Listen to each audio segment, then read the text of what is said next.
So, why do we drive on the different sides of the road? It looks like a divided world. Here is a map of which side of the road every country and territory in the world drives on. If you see here, blue is left and red is right. At the first glance, it's a sea of red with a few isolated crops of blue. Those included in the British Empire as well as few other territories once included in British Crown such as West Indies, South Africa, Indian subcontinent, Hong Kong, Australia. There are also a few other territories with no particular connection to British colonization but they still drive on the left, all the same such as Thailand, Indonesia, Japan and Macau. If you see on the map, this looks like a minority of the world, and it is. But thanks to the presence of some big countries like India, it was perhaps not as small as minority as one expects. In all, about 65% of the world population are the right driving countries and remaining 35% are in the left driving ones.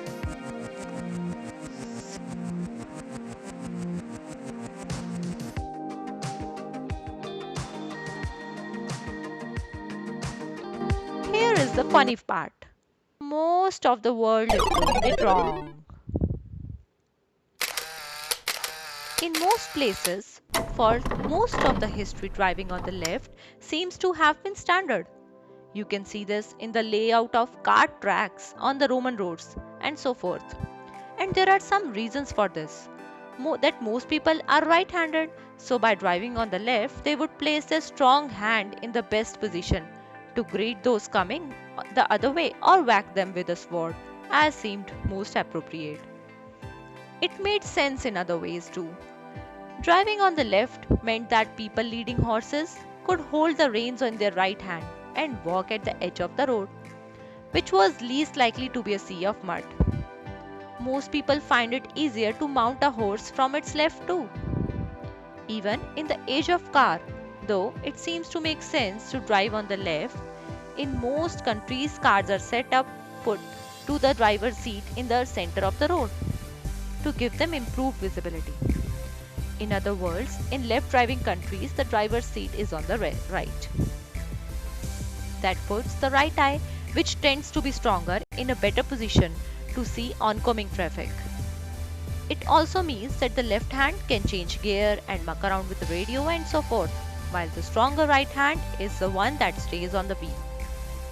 Putting this all together and you end up with at least some evidence that it's actually safer to drive on the left.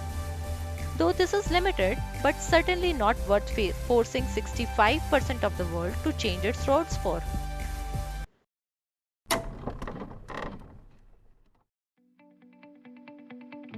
So, why do most countries drive on the right? The standard explanation for this is that it's all Napoleon's fault. He was left-handed, it's said, and so was more comfortable on the right-hand side of the road. And one of the things you get to do when you conquer most of the Europe is make people drive how you want them to. This seems to be a bit of a myth. However, while it was Napoleon's empire that standardized much of Europe, there is no evidence he was being personally awkward. Some stories actually credit a revolutionary proclamation which argued that because the aristocrats had rode on the left, the revolutionary thing to do would be to drive on the right. No one seems to know for certain.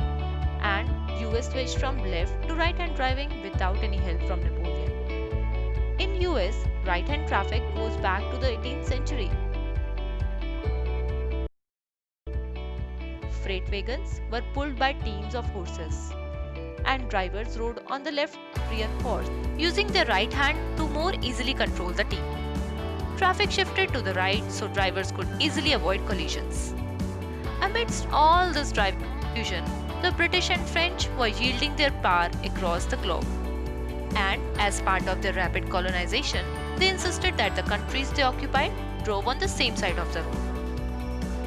Whether this came about because of the mechanics of driving wagons that required several horses, or it was work of Henry Ford when he put the steering wheel on the left side of his Model T cars, is just as contested.